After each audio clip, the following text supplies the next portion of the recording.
여러분 안녕하세요.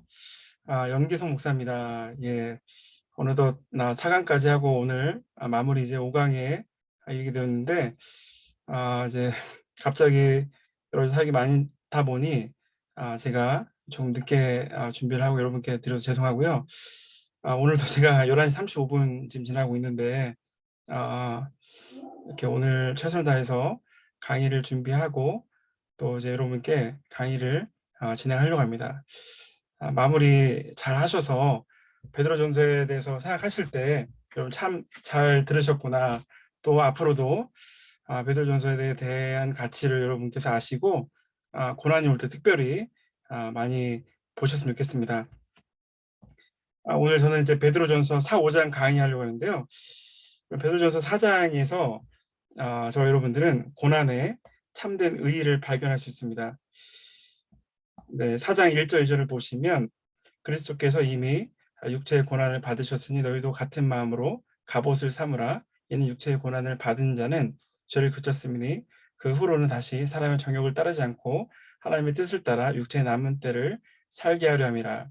2절에 보시면 육체의 남은 때라는 표현이 나옵니다. 베드로는 시간에 참 민감한 사람이었던 것 같아요. 같은 장 4장 17절에서도 하나님의 집에서 심판을 시작할 때가 되었나니 라고 표현하기도 하고 5장 6절에서도 그리스도 하나님의 능하신 손 아래서 겸손하라. 때가 되면 너희를 높이시리라. 여러분 이런 때와 관련해서 많은 중요한 고난에 대해서 중요한 포인트들을 말하고 또 권면을 주는 것 같아요. 그렇다면 고난이 올 때 저 여러분들 어떠한 태도를 지녀하겠습니까? 본문에 대한 네 가지 태도를 도출할 수 있는데 첫 번째로 죄에 대한 태도를 말씀하고 있는데 그리스도를 본받으라는 것입니다. 1절을 보시면 그리스도께서 이미 육체의 고난을 받으셨으니 여기서 우리는 그리스도의 태도를 본받아야 함을 알 수 있습니다. 여러분 우리 주님께서 우리의 대장 되시고 우리의 모범이 되시는 주님께서 이미 육체의 고난을 당하셨는데 저 여러분들도 어찌 이 고난에서 면제가 될 수 있을까요? 그러면서 이렇게 말하고 있습니다. 너희도 같은 마음으로 갑옷을 삼으라. 갑옷을 입는 것처럼 저 여러분들이 고난 가운데 늘 전투 태세를 갖추라는 것입니다. 여러분 매일매일 이렇게 하루를 시작할 때 그 전투에 임하는 병사로서 군사로서 서기 원하는데 제가 예전에 중대장으로 있을 때가 있었습니다. 중대장으로 있었을 때 매일 아침에 샤워하고 5시 반에 일어나서 샤워하고 또 이렇게 인식표를 제 목에 찰 때에 이런 늘 고백을 했던 것 같아요. 하나님 제가 믿는 중대장으로서 우리나라에 어려운 시기가 온다고 할지라도 제가 절대 물러서지 않고 제가 먼저 죽겠다는 마음으로 제게 속한 이 섹터에서는 북한의 전투를 공격을 잘 막을 수 있도록 도와주시옵소서 라고 하니까 진지하게 임하게 되더라고요. 모든 것에 어떤 훈련에도 진지하게 임하게 되고 정신교육에도 진지하게 임하게 되고 그리고 하나하나 어떤 평상시의 전투 준비 태세를 중요하게 생각하고 저의 삶 가운데 있어서도 이렇게 게으르게 나태하게 살지 않고 늘 언제든지 출동할 수 있는 그런 태도로 임했던 것을 생각해 보게 됩니다. 이와 같아요.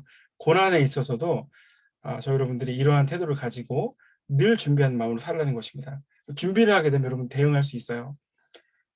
그래서 주님께서 고난에 대해서 불평하시거나 원망하시는 태도로 죄를 짓지 않는 과오를 범했던 것처럼 저 여러분들도 준비를 하면서 주님의 온전한 모습을 드러내는 것입니다. 두 번째로 하나님의 뜻을 쫓으라는 말인데 고난 가운데 죄를 짓지 않는 비결이 무엇이 있을까요? 여러분 간단합니다. 더 하나님의 뜻을 붙쫓으면 됩니다. 여러분 쫓는다는 표현을 보다도 제가 붙쫓는다는 표현이 더 이렇게 의지를 드러낼 수 있는 표현인 것 같아서 이러한 단어를 쓰기 썼는데 2절에서 보시면 사람의 정욕과 하나님의 뜻이 대조되고 있습니다. 여러분 고난이 올 때 사람의 인간의 정욕을 쫓아서 이기심을 극복하지 못한다면 우리는 고난에 쉽게 타협할 수밖에 없습니다.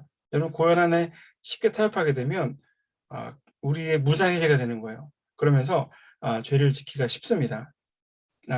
간절 바라기는 베드로 사도가 말한 대로 2절 후반절을 따라서 하나님의 뜻이 여러분의 남은 때에 온전히 이루어지는 축복을 경험할 수 있기를 바랍니다. 세 번째로 과거를 돌이켜 생각하라는 것이에요. 여러분의 과거는 어떠하셨습니까? 3절에 보시면 우리 예수 믿기 전에 과거를 좀 생각해 볼 수 있는데 무법과 방탕과 우상 숭배 속에 살았던 무의미한 이방인의 삶으로 여러분께서 되돌아가지 말라는 것입니다. 여러분, 그리스도인에서 주어지는 고난과 비교할 때 사람들은 대부분 이 고난의 길을 포기하고 예전의 길로 가고자 하는 것인데, 여러분, 그리스도인으로 주어지는 고난을 감내하는 것보다 과거를 회개하는 것이 더 낫다고 말할 수 있을까요? 아닙니다. 결코 아닙니다.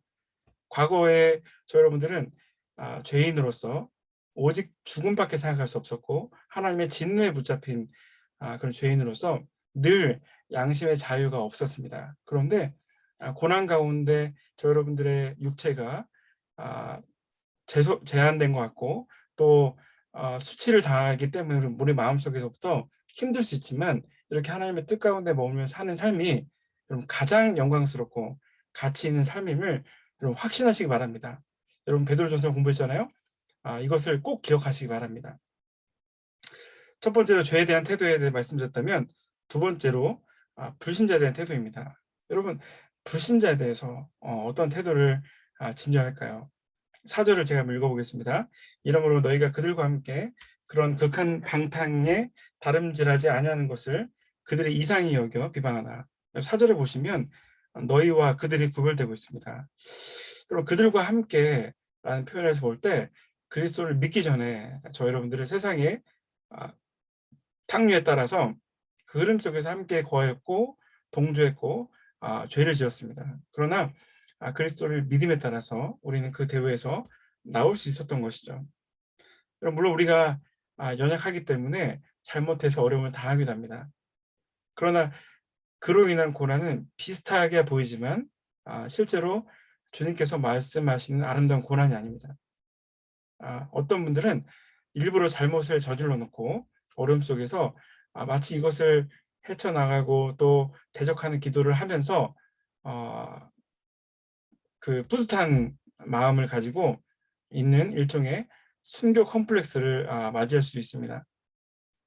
여러분 너희와 그들이라는 각기 다른 신분의 다름을 위해서 박해는 불가피하게 됩니다.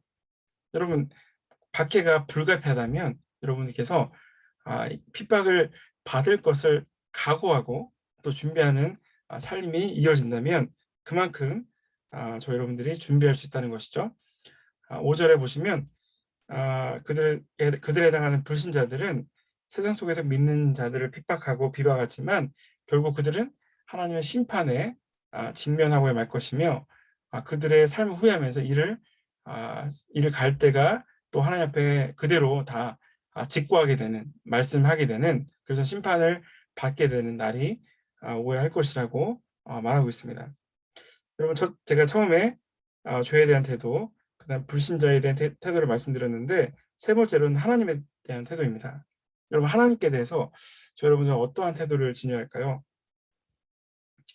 7절에 보시면 만물의 마지막에 가까이 왔으니 종말론적인 긴장의 소리를 들을 수 있습니다. 여러분 만물의 마지막이 어느 시점일까요?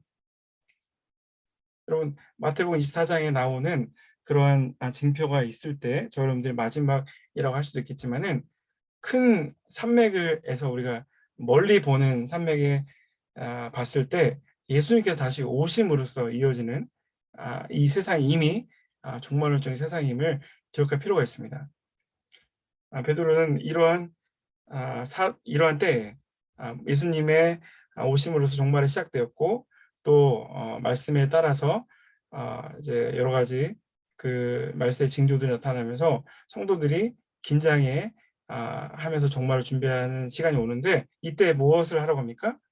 기도하라고 합니다. 무엇이라고요? 기도하라고 합니다. 이 기도에 대해서 수식한 표현들이 많이 있는데 너희는 정신을 차리고 근신하여 기도하라. 여러분, 만물이 마지막에 가까이 왔다는 소리를 들으면 정신을 잃어버리기 쉽습니다.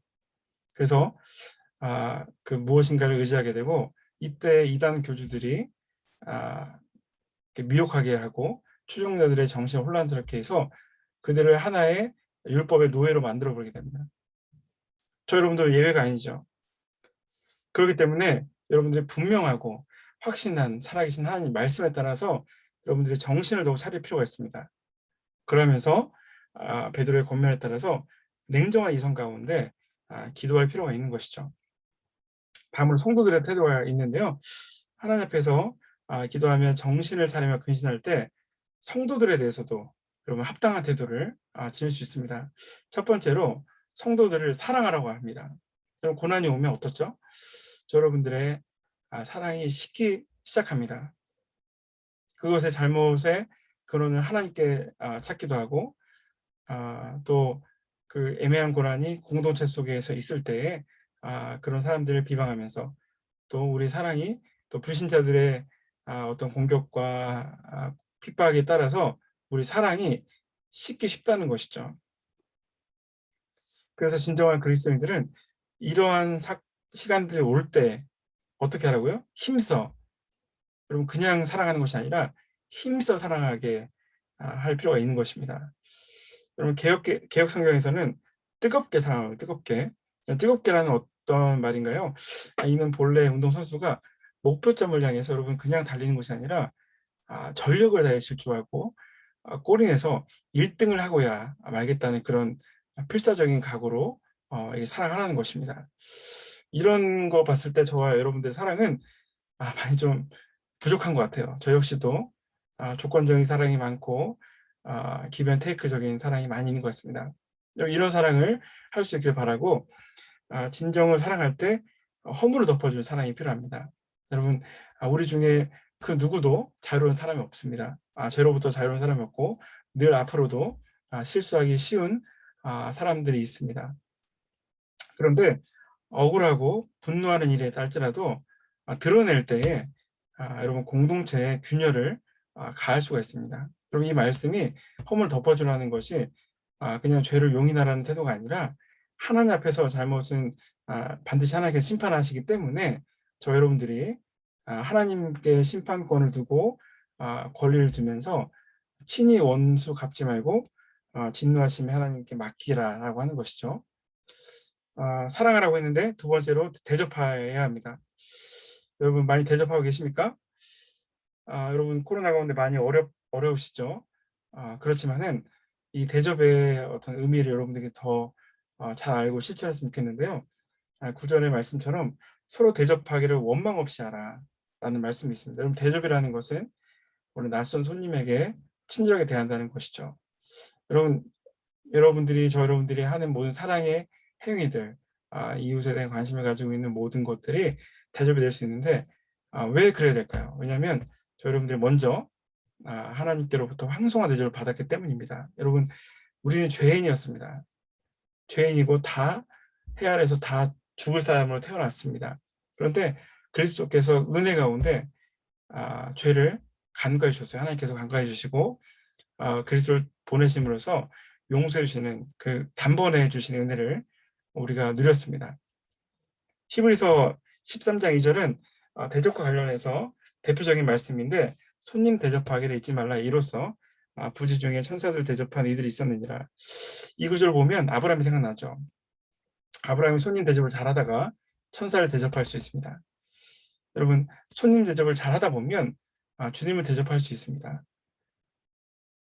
작은 소자에게 한 것이 바로 나에게 한 것이니라, 이런 말씀 여러분이 기억하신다면 우리에게 주어지는 관계가 있는 모든 분들에게 분들의 관심을 가지지 않을 수 없고 그분들에게 섬기는 마음을 가지지 않을 수가 없습니다. 목사님, 어떤 한 분이 어느 성탄절 거지 행각을 하신 적이 있다고 합니다. 참 재밌죠. 새벽에 누더기 옷을 입고 교회 교인들을 가가호 다녔다고 합니다.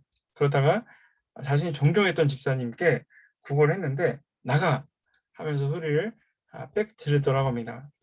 그 성탄절 아침에 설교 어땠을까요? 여러분, 제가 오늘 거지가 되어서 여러분의 집을 방문했습니다 라고 선포하자 온 교회가 술렁거리기 시작했습니다. 여러분, 주님이 그렇게 오실 수 있다는 것입니다. 그러므로 베드로는 대접의 미덕을 강조하면서 서로 성도들이 더 사랑한다면, 사랑하고 대접한다면 아름다운 일임을 강조하고 있습니다. 오늘 여러분께서 대접해야 될 대상은 누구이십니까? 간절히 바라기는 여러분이 할 수 있는 범위 내에서, 또 어떤 분들은 분수에 지나치게 주님을 대접하는 마음으로 대접하시면서 이 나누는 은혜, 그럼 동시에 주님을 섬기는 은혜를 경험할 수 있기를 바랍니다. 세 번째로 봉사라는 것이죠. 아까 제가 이제 사랑, 대접 말씀드렸죠. 이제 봉사입니다. 봉사. 여러분, 봉사라는 말은 서로 섬기라는 것이죠. 그래서 봉사에 대한 세 가지 위대한 지침이 있는데 10절에서 보시면 각각 은사를 받은 대로 하나님 여러 가지 은혜를 받은 사람 청지기같이 서로 봉사하라. 각각 받은 은사대로 여러분들은 하나님께서 우리에게 주신 은사를 가지고 봉사해야 됩니다. 하나님 모든 그리스도인들에게 하나 이상의 은사를 다 주셨죠.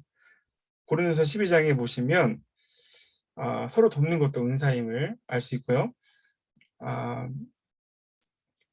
지식과 지혜, 이런 교회 공동체를 세우기 위한 모든 것이 다 그것인데, 특별히 빌립보서에서 보시면 에바브로디도가 바울의 사역을 잘 감당할 수 있도록 도왔는데, 이것도 하나의 봉사임을, 은사임을 알 수 있습니다. 두 번째, 청지기 정신을 가지고 봉사하는 것인데, 여러분, 청지기는 자기 재산이 없습니다. 다만 주인이 기뻐하시는 대로 재산을 잘 사용하는 것이죠. 그렇기 때문에 여러분들 자신의 이익을 추구하기 위해서 은사를 사용하는 것이 아니라 하나님 나라를 위해서 여러분들이 사용할 수 있어야겠습니다. 세 번째로 하나님 영광을 위해서 봉사하는 것인데, 여러분, 우리가 다 이제 말씀하실 때 왜 이 일을 감당합니까? 라고 물어보신다면 아마 90% 이상이 하나님의 영광을 위해서라고 다 대답하실 것입니다. 여러분, 하나님의 영광을 위해서 봉사하려면 어떻게 해야 될까요? 11절에 보시면 그 힌트가 나오는데, 우리가 말을 하려고 할 때 하나님 말씀하는 것 같이 하고, 봉사하려고 할 때 우리 재능을 자랑하면서 드러내지 아니하고 하나님께서 하시는 것처럼, 공급하시는 것처럼 해야 하겠다고 베드로 사도는 말하고 있습니다. 여러분, 베드로 뒤에 이어서 12절부터는 이제 고난에 대한 대비책이 나오는데요. 12절에 사랑하는 자들아, 너희를 연단하려고는 불시험을 이상한 일 당하는 것 같이 이상히 여기지 말고, 여기서 이제 나오는 불시험은 일반적 시험이 아니라 불시험임을 우리가 알 수 있는데, 특별한 의미에서 고난입니다. 여러분, 이 고난에서 우리가 어떻게 준비해야 될까요? 먼저 어떻게 대비할까요? 준비해야 됩니다. 여러분, 불시험은, 불은 어떤 도구를 쓰였습니까? 이거 보시면 너희를 연단하려고 오는, 이 부분이 중요합니다. 너희를 연단하려고 오는 불시험, 너희를 연단하려고 오는 불시험. 그래서 불은 연단하는 도구로 써졌습니다. 여러분, 불시험의 어두운 시간을 통과할 때 여러분들이 이제 끝났다, 힘들다라고 생각될 수 있겠지만, 그 온전한 시험을 감내하면 우리에 남아있는 찌꺼기와 우리 안에 비슷하게 보였던 하나님께 대한 진짜와 가짜가 구별되게 됩니다. 그러면서 온전히 그리스도인의 삶의 모습이 되는 것이죠. 이 고난은 그리스도인들을 순화시킵니다. 욥기서의 욥의 고백인데, 내가 가는 길을 오직 그가 아신다니 그 나를 단련하신 후에는 내가 수금같이 나오리라. 여러분, 여러분께서 현재 주어지는 고난 가운데 잘 여러분 견뎌내시고 감내하셔서 순금과 같이 하나님 앞에 나오셔서 정말 그 순금이 가진 가치 그대로 쓰임 받을 수 있길 바랍니다. 하나님 여러분, 저 여러분들이 하나님 백성이라면 일반적으로 시험 없으면 좋겠잖아요. 그런데 그리스도 예수 안에서 하나님의 기뻐하심을 받은 주님의 사랑을 받는 백성임에도 불구하고 주님 우리에게 여전히 시험을 주십니다. 그런데 이 시험은 불시험으로서 우리를 연단하려고 하는 시험이시고 하나님 놀라운 경륜이 있다는 것을 여러분 결코 망각해서는 안 됩니다. 그래서 이 연단의 과정을 통해서 우리가 하나님께 영광을 돌리는 그 통로가 된다. 통로의 길로 지름길로 간다는 것도 꼭 기억해야 될 것입니다. 두 번째로 고난 중에서 즐거워라는 것인데 여러분 왜 고난 중에서 즐거워야 될까요? 먼저 우리의 고난이 아니라 그리스도의 고난에 여러분께서 참여하는 것이 되기 때문입니다. 우리의 잘못으로 인한 고난이라면 우리는 즐거워할 수 없어요. 만약 우리 마음에 상심함과 여러 가지 좋지 못한 감정과 공동체에 영향을 미치는 여러 가지 안 좋은 마음들이 있기 때문에 즐거울 수 없습니다. 그런데 주님의 뜻을 성취하는 것이라면 어떨까요? 힘들면서도 즐거워하게 되고 주님의 영광이 진리이기 때문에 하나님의 뜻이 진리이기 때문에 그 진리 안에서 기뻐할 수 있습니다. 두 번째로 영광이 나를 받을 상급이 크기 때문입니다. 여러분 고난과 영광은 쌍둥이라고 하죠. 잠시 뒤에 여러분이 문을 열고 들어갈 때 그 여러분의 집 앞에 그 누구가 선물해준 그 귀한 선물이 있다고 생각해 보십시오. 어떨까요? 즐겁죠. 그런 것처럼 여러분께서 현재 문을 열고 나가기 전까지는 고난의 상황 가운데 있을 수 있어요. 그런데 문을 열고 딱 지나갔을 때 하나님의 영광이 드러나고 하나님께서 마침내 주시는 복을 경험한다면 우리는 기뻐하면서 흥분하면서 기대할 수 있습니다. 여러분 이런 게 바로 생각의 틀입니다. 8장 17절에 보시면 자녀이면 상속자, 하나님의 상속자요. 그와 함께 한 영광을 받기 위해서 고난도 받아야 할 것이다. 여러분 고난의 문을 통과하면 영광이 주어집니다. 여러분 8장 17절에도 이제 보시면 상급이 있는데 여러분 하나님 상급을 여러분께서 마음껏 또 정말 주시는 귀한 상급을 많이 받으실 수 있길 바랍니다. 그래서 하나님께 마음껏 영광 돌리고 이 세상에서 진주로서 발산하는 비처럼 많은 분들에게 다니엘과 같이 많은 사람을 옳은 길로 인도하고 또 이제 교회에 많은 영향을 끼칠 수 있는 여러분이 될 수 있기를 바랍니다. 여러분 또 고난 가운데 우리가 더 강하게 경험할 수 있는 것이 있는데 성령님의 특별한 심재를 경험할 수 있어요. 너희가 그리스도의 이름으로 치욕을 당하면 복 있는 자로다. 영광의 영 곧 하나님의 영이 너희 위에 계심이라. 여러분 치욕이라는 말을 제가 지난번에 설명드렸는데 말로 당하는 수치입니다. 말로 당하는 고난. 사실 말로 당하는 고난은 쉽지 않은 것 같습니다. 여러분 직장에서 저 여러분들 어려운 지점이 바로 우리의 자존심을 건드리는 것, 우리를 이렇게 비하하는 것, 그런 것들 때문에 많이 힘들잖아요. 우리가 고난 가운데도 하나님을 섬긴다는 것 때문에 세상과 다르기 때문에 우리를 핍박하고 왕따시키고 그렇게 방해할 수 있습니다. 저와 여러분들 믿음의 길로 가지 못하도록 방해할 수 있습니다. 근데 여러분 분명히 기억하셔야 될 것은 고난받는 사람들에게는 그 위에 뭐가 임한다고요? 하나님의 영이 머물러 있다고 말합니다. 하나님의 영이 함께 계셔서 성령께서 원하시는 방향으로 드라이브 하세요. 그러면서 우리와 함께 울어주시고 아파하시고 힘을 주셔서 우리가 그 상황 가운데 하나님의 이름을 전파하고 승리케 할 수 있습니다. 여러분 또 고난의 상황 가운데 주님의 이름을 영광스럽게 할 수 있습니다.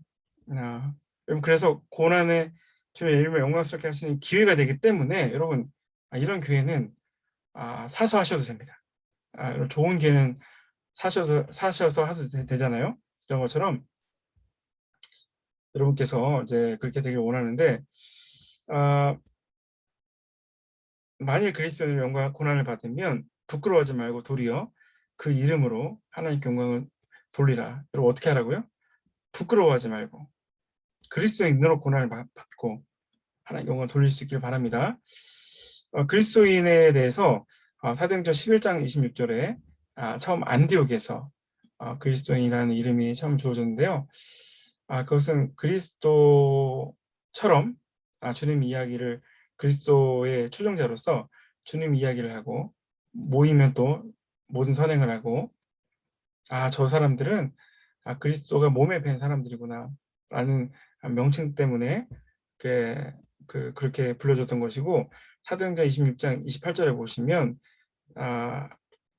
내가 적은 말로 나를 권하여 그리스도인이 되게 하는도다. 베스도 앞에서 변호할 때 이렇게 바울이 그 변호할 때에 그 베스도 왕이 했던 그런 이제 핀잔이었습니다. 그럼 이때 그리스도인이 등장하는데 우리 삶이 그리스도인으로 드러날 때는 복음 증거. 아까 이제 안디옥에서 우리 주님의 이름을 주님의 모습을 드러내는 것이 복음 증거인데 복음 증거를 통해서 그리스도인임을 나타내고 또 우리 고난 받을 때 그리스도인으로서 우리가 드러나게 된다는 것입니다. 간절히 바라기는 주님의 고난에 동참하시면서 그 고난을 피하지 않고 예수 그리스도의 이름을 위해서 주님을 위해서 그 고난에 참여하게 되셔서 그리스도인으로서 영광스러운 사실이 드러날 수 있기를 바랍니다. 세 번째는 자신의 삶을 성찰하는 것이죠. 우리의 고난이 왔을 때 우리는 어떠한 태도로 임하고 있는가? 세 가지 질문이 있을 수 있는데 왜 고난이 오는가? 여러분 15절에 보시면 남의 일을 간섭하는 자로 여러분의 주어진 일을 성실히 감당하면서 애매한 고난, 나의 미비함이 없는 죄가 없는 고난이 주어져야지 남의 일을 간섭함으로써 여러분께서 관계적으로 어려움을 겪게 되면 그건 고난이 아닙니다. 그 고난을 받을 때 그리스도인으로서 하나님께 영광 돌리는가? 여러분 교회 안 나오는 분들 중에 예수 믿다 이렇게 망했다고 사람들이 한탄하는 경우가 있습니다.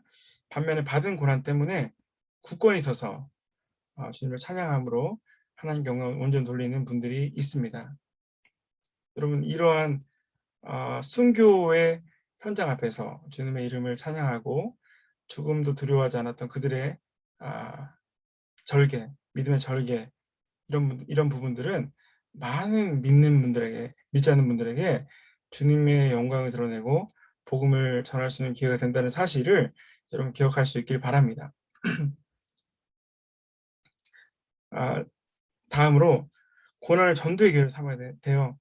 15절 17절에 보시면 하나님의 집에서 심판을 시작할 때가 되었나니 만일 우리에게 먼저 하면 하나님 복음을 순종하지 않은 자들의 그 마지막은 어떠한가 라고 나옵니다. 여러분 사도는 그리스도인의 고난에 대해 말하다가 복음을 받아들이지 아니하는 불신자의 영혼을 관심에 돌립니다. 여러분 그리스도인들이 잘못했을 때도 무서운 고난으로 벌을 내리시는데 예수 믿지 않는 자들이 받을 심판은 얼마나 무서울까? 그렇기 때문에 전도하는 것이 얼마나 중요한가? 라는 것입니다. 고난 중에서 전도한 사람도 있었는데 그것은 바로 빌보 감옥에 갇혀 있었던 바울과 실라였습니다. 여러분 지진이 일어났고 그 족쇄가 풀리면서 도망갈 수 있었습니다. 이 절체절명의 순간에 바울과 실라는 어떻게 합니까? 이런 위대한 고백을 하죠. 주 예수를 믿으라 그러면 너와 내 집이 구원을 받으리라. 아멘. 여러분 이러한 그들의 구원의 복음의 전파 때문에 빌립보 교회가 세워졌고 그렇게 많은 은혜를 경험할 수 있었던 것처럼 저 여러분들도 역시 코로나 가운데 굳건히 있어서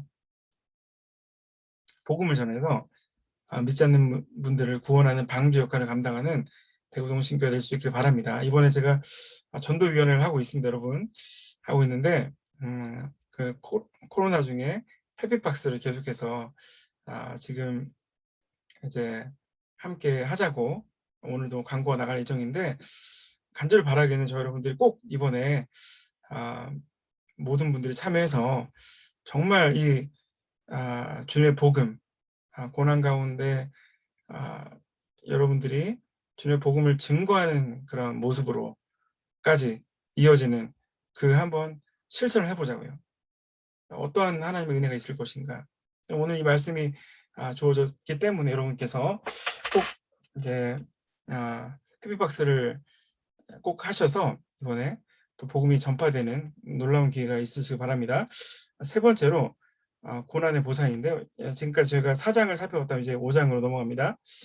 마지막 대담론이 5장에 얘기 되는데 5장의 1절 4절을 보시면 지도자들에게 먼저 권면하고 있는 것이 보이고, 여러분 지도자가 정말 중요합니다. 왜냐하면 이 어려움 가운데 지도자들이 올바로 세워 있다면 하나님의 뜻대로 잘 이끌어갈 수 있습니다. 그렇기 때문에 먼저 지도자를 교훈하고 있는 것 같아요. 1절을 보시면 너희 중 장로들에게 권하노니 나는 함께 장로된 자요 그리스도의 고난의 증인이여 나타날 영광에 참여할 자니라. 여러분 초대교회 그 서신을 많이 보시면 장로, 감독, 목사가 나옵니다. 그래서 이 세 가지는 같은 교회 지도자를 가리키는 것을 여러분 생각하시면 되고, 여러분 목사하고 장로였습니다. 초대교회 때는. 그래서 이거를 인식하시면 좋을 것 같고, 두 가지 제도만 인정했는데 목사와 집사를 많이 권면하고 있는 것을 디모데 전서 또 이제 디도서에 보면 알 수 있습니다. 여러분 교회가 박해의 고난을 지날수록 아까 제가 말씀드렸듯이 좋은 지도가 필요합니다. 좋은 지도자들을 세우는 일을 여러분께서 먼저 좋은 지도자가 되시고, 또 저도 역시 좋은 지도자가 되고, 또 계속해서 생명사역을 통해서 좋은 지도자들을 양성하면서 하는 일이 고난에 대비하는 가장 우리 교회에 하나님께서 원하시는 방법이지 않을까 생각합니다. 교회 지도자를 갖춰야 될 5가지가 있는데, 그리스도를 개인적으로 체험하라. 여러분 다른 사람이 체험한 거 말고 너무 간증만 좋아하시는 분 많이 있어요. 그런데 중요한 것은 그분들의 간증이 현재 여러분들의 간증이 되었는가가 중요합니다. 체험이 되었는가, 대리만족하고 있지는 않은가. 그래서 여러분께서 개인적으로 그리스도를 깊이 체험한 사람이어야 합니다. 여러분께서 체험하지 않는 그리스도를 어떻게 확신 있게 열정적으로 전할 수 있겠습니까? 지도자로 소개한 베드로는 자신이 고난의 증인이라고 합니다. 법정에서 증인은 사실에 대한 체험이 있어야 하는데, 우리 모두 역시 그리스도를 증거하는 증인 노릇을 잘하기 위해서는 먼저 그리스도에 관해 보고 들은 사실적 체험이 있는지 물을 수 있길 바랍니다.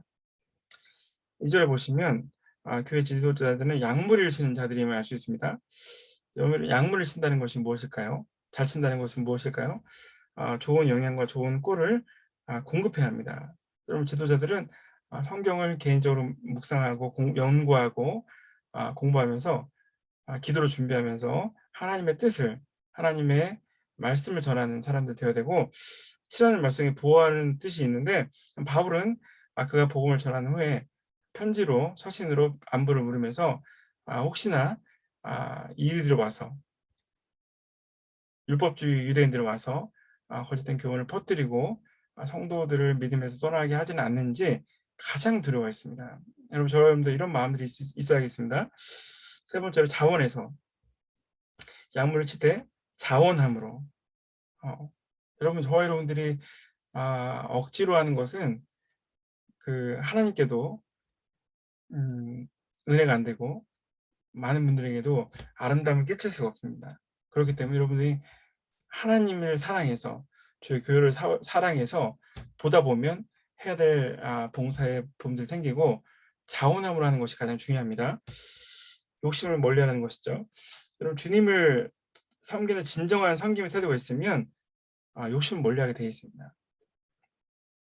주님 섬기는 마음이 가득할 때에 이들을 멀리할 수 있습니다. 여러분 지도자들이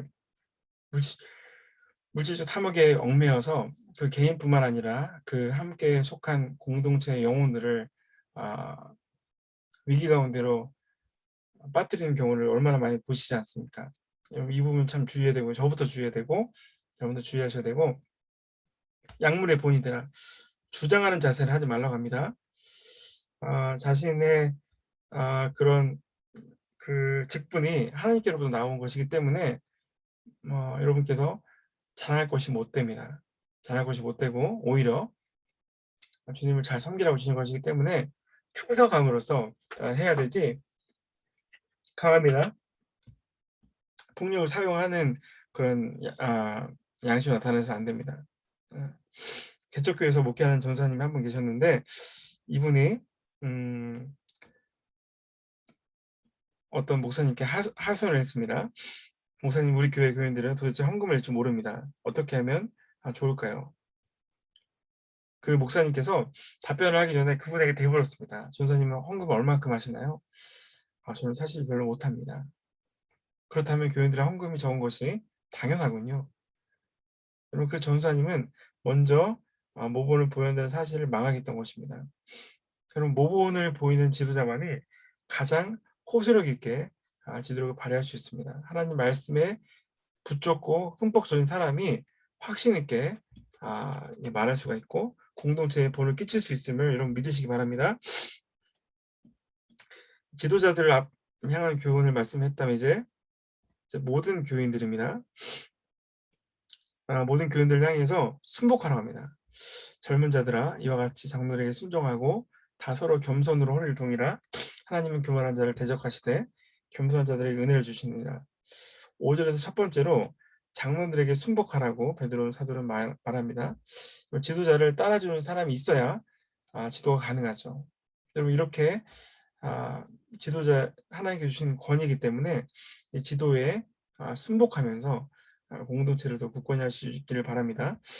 겸손하는 것인데, 두 번째로 일할 때는 우리는 허리를 동이라고 합니다. 허리를 동이는 자세는 겸허한 자세죠. 일하고자 하는 겸허한 자세입니다. 그래서 이렇게 겸허하게 되면서 겸손하면서 하나님의 능하신 손 아래 여러분 겸손하십시오. 아무리 잘못된 것이 있어서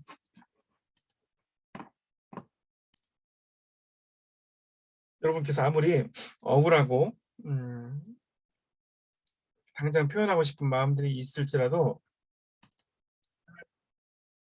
하나님의 능하신 손 아래서 겸손하신다면 하나님께서 여러분들을 때가 되면 높이실 것입니다. 여러분께서 겸손한 자를 높여 주시는 그 하나님의 손길과 은혜를 죄송합니다. 경험할 수 있기를 바랍니다. 세 번째는 모든 염려를 주께 맡기라는 것인데, 왜 모든 염려를 맡겨야 될까요? 그가 너희를 돌보심이라 라고 말씀하셨습니다. 저 여러분들이 마음이 분주해지거나 생각이 나눠지면 자연히 염려가 생깁니다. 심지어 예배를 드리고 기도해서 뜨겁게 기도를 하고 난 후에도 하나님께 맡긴 염려를 여러분 맡겼는데 다시 염려를 다시 들고 집에 가는 일이 발생할 수 있습니다. 우리 주님은 우리 죄짐 맡으신 구주이십니다. 여러분 그 모든 염려를 주님께 맡겨드릴 수 있기 바랍니다. 여러분 자녀에 대한 염려, 자식에 대한 염려, 건강에 대한 염려, 또 교회에서 하나님 사역에 대한 염려, 경제에 대한 염려, 이 모든 것들을 맡길 수 있기 바랍니다. 네 번째로 마귀를 대적하라는 것인데, 마귀를 대적하기 위해서 여러분들이 기억하셔야 될 것은 믿음을 굳건하게 하셔야 되는 것, 대적하는 것입니다. 여러분 그냥 여러분께서 뭐 강도가 찾아오고 우리 집을 다 훔쳐가려는데 여러분 아무도 태어나게 있는 분들 없을 것입니다. 그것처럼 우리 교회와 개인의 영혼을 지키기 위해서 여러분께서 마귀를 대적해야 함이 필요합니다. 여러분 지금까지 5주 동안에 너무 수고 많으셨습니다. 어느덧 이제 대단원에 왔는데 저희 개인적으로 많이 성장할 수 있었고 앞으로 제 고난이 올 때 저도 강의안을 계속 펴보면서 생각을 정리하고 그 고난을 준비할 생각입니다. 여러분 색깔을 달리한 여러 가지 고난들이 여러분들 삶에서 있을 수 있습니다. 개인적인 것일 수도 있고 가정적인 것일 수도 있고 교회적인 것일 수도 있고 민족적인 것일 수도 있습니다. 그 고난이 여러 가지 색깔, 모습, 이유들로 여러분들에게 올 수 있는데 이 다가오는 고난 가운데 오늘 여러분이 보셨던 것처럼 승리할 수 있길 바랍니다. 고난의 목적을 이해하면서 고난의 유익을 다시 한번 되새기면서 고난의 축복을 되새기면서 우리 임하는 자세를 다시 한번 전열을 정비하면서 여러분께서 이 고난에 동참하고 그리스도의 고난이 되게 하고 여러분이 고난을 이겨낼 수 있기를 바라고 성장할 수 있기를 바랍니다. 여러분 우리의 삶에 고난이 없으면 좋을 것 같죠. 그런데 폭풍과 같은 비바람 속에 같은 고난들이 여러분 앞에 있을 수가 있습니다. 그럴 때 저 여러분도 홀로 서 있으면 당할 수가 없어요. 주님을 의탁하면서 걸어가셔야 됩니다. 달려야 됩니다. 그러면서 주님을 영화롭게 하실 수 있기를 바랍니다. 여러분 한 주 동안 5주 동안 너무 수고 많으셨고 제가 중간에 많이 미진했는데 잘 또 여러분께서 답글 달아주시고 또 격려해 주시고 잘했다고 칭찬해 주셔서 너무 감사드리고 이번에 이제 제가 베스트 성경대학을 했는데 다음에도 여러분 기회가 되신다면 꼭 뵐 수 있었으면 좋겠습니다. 그래서 더 좋은 강의로 더 좋은 양질의 강의로 여러분들의 영혼을 살찌우고 함께 또 교제할 수 있는 그런 시간이 될 수 있기 바랍니다. 제가 이번에 강의를 하면서 몇 분께서 저를 인사해 주시고 또 이제 격려해 주셨는데 이렇게 코로나만 아니라면 진짜로 제가 여러분 직접 한 분 한 분 다 뵈면서 할 수 있는 기회가 있었을 것 같은데 너무 아쉽습니다. 아쉽지만은 다음에 또 만날 것을 기약하고 또 다음에 만나실 때 여러분께서 정말 고난 전문가가 되셔서 그리스도의 고난에 참여하고 애매히 고난을 당할 때도 아름답게 또 이제 그 남의 일을 간섭하는 자로서의 또 죄로 인한 고난은 피하실 수 있기를 바라면서 여러분의 영혼이 정말 성장하고 하나님께서 기뻐하시는 여러분을 통해 영광 받으시는 그런 은혜가 있기를 축복합니다. 여러분 코로나 가운데 하나님께서 여러분의 동선을 지키시고 보호하시는 은혜가 날마다 있기를 주님의 이름으로 축복합니다. 네, 감사합니다. 제가 마지막 기도하고 마치도록 하겠습니다.